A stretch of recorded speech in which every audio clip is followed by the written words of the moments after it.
The crocodile had my brother's leg in its mouth. I could hear the bones snapping like dry sticks breaking in a fire. The water around them turned red. My brother's screams filled the air, sharp and terrible, but I knew he was already lost. The beast pulled him under. For a moment, the river was still. Then bubbles rose to the surface, and I saw nothing but the ripples spreading outward.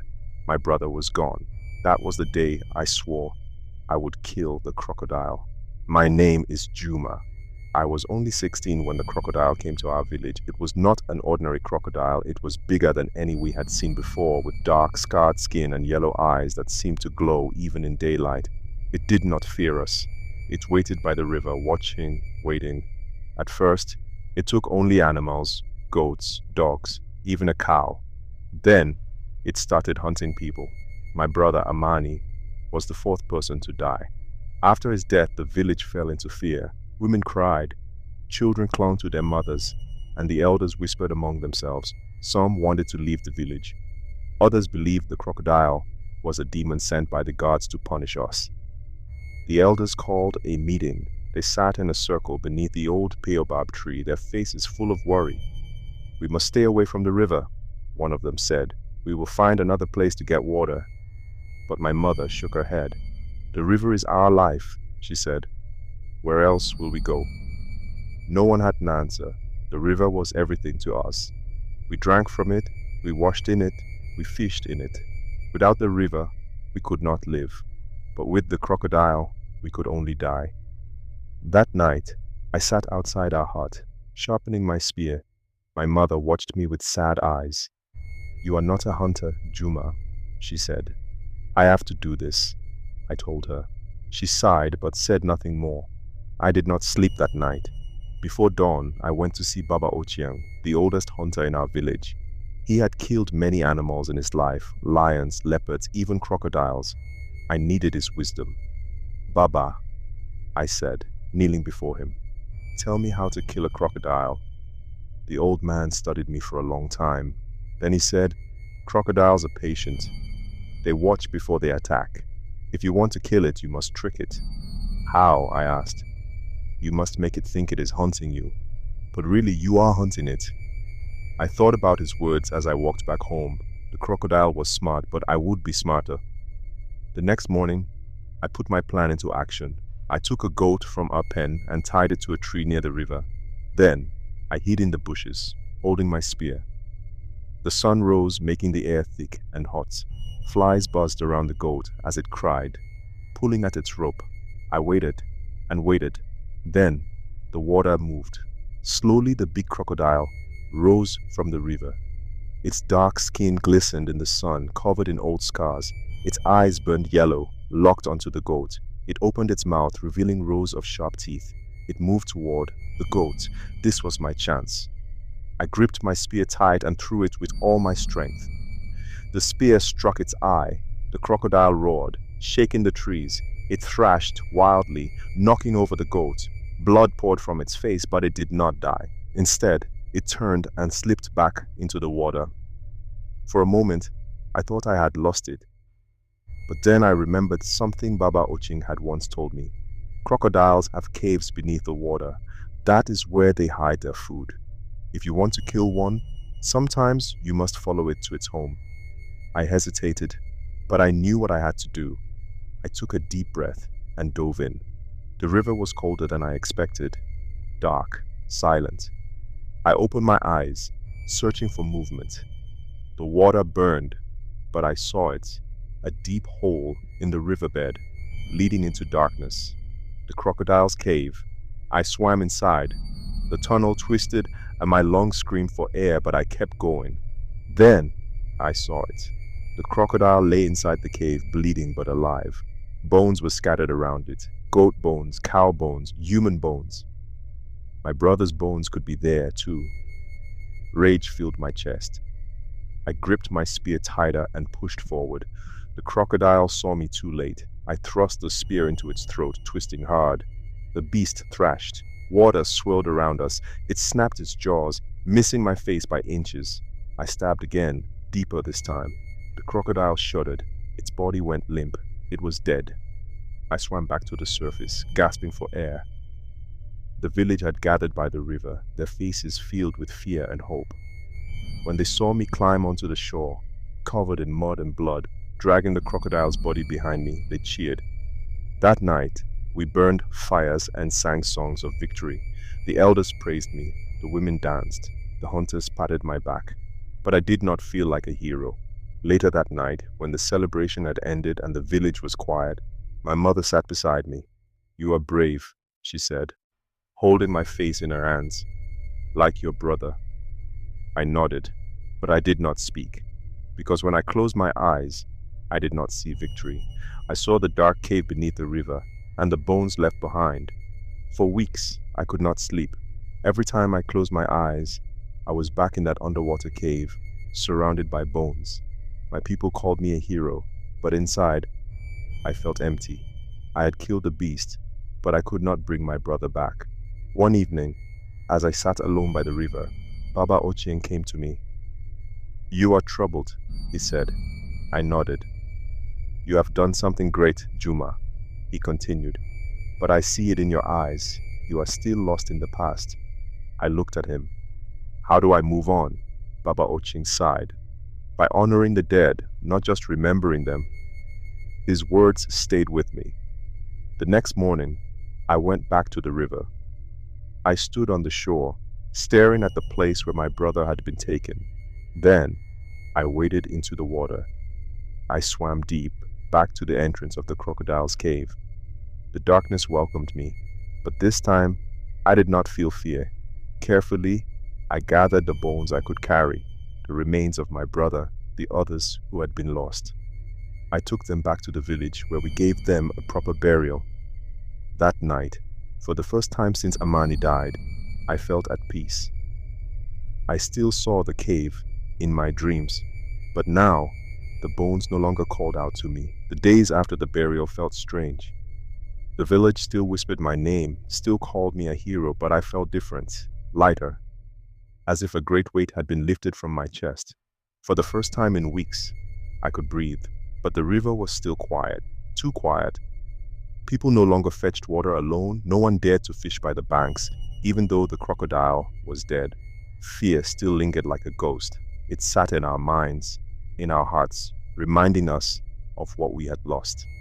One evening, as I walked along the river, I saw a group of boys, young ones, no older than 10, standing near the shore, tossing stones into the water. They saw me and froze. I saw the fear in their eyes. One of them, a boy named Kamau, stepped forward. "Juma," he said, his voice small. "Is it really gone?" I looked at the river. The surface was calm, reflecting the golden light of the setting sun. "Yes," I said, "it's gone." Kamau turned to the others, his face full of hope. Slowly they crept closer to the water, their small hands touching the surface, feeling its coolness. Then, for the first time in a long time, they laughed. It was a small thing, but I knew then that the village was healing. But something still pulled at me. The crocodile was dead, yet I could not shake the feeling that my work was not done. So one morning, before the sun had fully risen, I went back to the river. This time, I carried not a spear but a rope and a knife. I waded into the water, moving towards the dark opening of the cave. The tunnel was still there, waiting. I took a deep breath and swam inside. The cave was just as I had left it, cold, quiet, untouched. But now, without the beast lurking inside, I could see it clearly. The walls were rough and jagged, covered in strange markings. At the far end, where the crocodile had once rested, a pile of bones lay scattered. I moved carefully, gathering more of them, making sure no one was left behind. Some were old, bleached by time. Others were newer, the last victims of the monster I had slain. Then I saw something else. Deep in the shadows, half buried beneath the bones, was something strange. A small wooden carving, shaped like a crocodile. I picked it up, turning it over in my hands. The wood was smooth, polished, and covered in tiny symbols. It was not something that belonged in the wild. It was man-made. I frowned. Who had put it there? A shiver ran through me. I took the carving and swam back to the surface. That evening, I went to see Baba Ochieng. I placed the wooden carving in his hands. The old hunter stared at it for a long time. Then he let out a slow breath. I have seen this before, he said. I leaned in. What is it? Baba Ochieng's eyes darkened. A curse. My heart pounded. A curse. He nodded. There are men who call upon spirits, who bind them to animals, making them stronger, more dangerous. This was not an ordinary crocodile, Juma. Someone made it into a monster. I felt cold. Who would do such a thing? I asked. Baba Ochieng shook his head. I do not know, but if someone placed this here, it means they wanted the beast to hunt. A terrible thought entered my mind. What if they make another? Baba Ochieng's grip tightened around the carving. Then we must find them before they do. That night, I lay awake, staring at the roof of our hut. My mind raced. If the crocodile had been cursed, if someone had sent it to kill, that meant my brother's death was no accident. Someone had done this, and they were still out there. I clenched my fists. I had thought my battle was over, but it had only just begun. The thought that someone had cursed the crocodile haunted me. It meant my brother's death had not been fate. It had been planned. I could not rest until I found the person responsible. The next morning, I took the wooden carving and went to the elders. They gathered beneath the baobab tree, their faces lined with age and wisdom. When I showed them the carving, they all fell silent. Then one of them, an old woman named Nyanya Atieno, spoke. I have seen this before, she said, her voice low. Long ago, she told us of a man named Mzi Baraza, a powerful elder who had once lived among us. He had been a healer, a man of knowledge, but when his son was killed by a crocodile many years ago, he changed. He left the village, Nyanya Atieno said. He went deep into the forest, seeking powers that should not be touched. The elders had warned him, but he would not listen. He disappeared, and after that, the crocodile attacks began. I listened in silence, my hands gripping my knees. Do you think he is still alive? I asked. Nyanya Atieno looked at the carving. If this was found in the cave, then yes, and if he cursed one crocodile, he may curse another. My stomach tightened. I had to find him. I left before dawn. The elders warned me not to go alone, but I could not risk anyone else's life. This was my fight. I followed the river upstream, deeper into the wild lands where no one dared to go. The trees grew thick, their branches twisting like claws. The air smelled damp, heavy with the scent of earth and water. After hours of walking, I found the hut. It was old, covered in vines, hidden between the trees. Smoke curled from a small fire outside. A man sat beside it. His hair was long and white, his skin dark and wrinkled like the bark of a tree. His eyes, when he looked at me, were sharp, knowing. I have been expecting you, he said. I froze. You killed my crocodile, he continued, his voice calm. I felt it die. I gripped my spear. You sent it to kill my people, he smiled. I sent it to make them fear, to make them understand loss, as I did. Rage burned inside me. You killed innocent people because of your grief? And Zibaraza's eyes darkened. The river took my son. Now the river takes from others. I shook my head. This ends now, he sighed. You are young. You think justice is a spear in the heart. But the river does not care for justice. It only takes. He reached into his robe and pulled out another carving, this one fresh, its wood smooth, the shape of another crocodile. Fear shot through me. If you kill me, Mzibaraza said, another beast will rise. You cannot stop it. I clenched my fists. I could feel his power, the darkness around him. Then I thought of Baba Ochieng's words. To defeat the past, you must not only fight it, you must end the cycle. So I did not throw my spear. Instead, I stepped forward, snatched the carving from his hands, and threw it into the fire. Mzibaraza's eyes widened. He lunged for it, but I kicked him back. The flame swallowed the wood, turning it to ash. No, he howled. You don't understand. I did understand. I had carried my own grief, my own anger, but I had chosen a different path. This ends with you, I said. Mzibaraza sank to his knees, staring into the flames. For the first time, He looked old, weak, alone.